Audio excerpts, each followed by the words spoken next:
Part of Allah's justice is that He tests us. We are put in difficult situations in our life.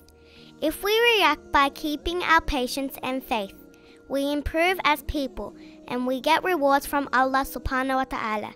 If we react by losing our patience and faith, then we will possibly lose the reward and might even be punished.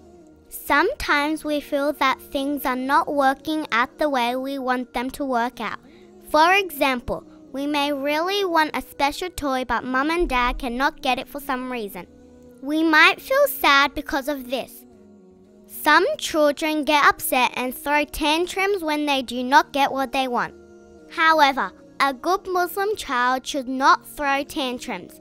When things in life get tough, it is because Allah subhanahu wa ta'ala is testing us to see how strong our faith is and how patient we can be. We may not be getting things we want because our family is going through a hard time. Allah is putting us through this because He wants us to learn patience and He wants our faith to increase. When the test is over, we will be stronger people. Depending on how we react to the times when Allah is testing us, we will either get rewarded or punished by Allah subhanahu wa ta'ala. So if we lose faith and hope and stop praying to Allah subhanahu wa ta'ala, we will be punished. Examples of losing faith are when we throw tantrums, shout, get into fights with our brothers and sisters, and so on. If we stay patient and keep our faith, Allah subhanahu wa ta'ala will reward us.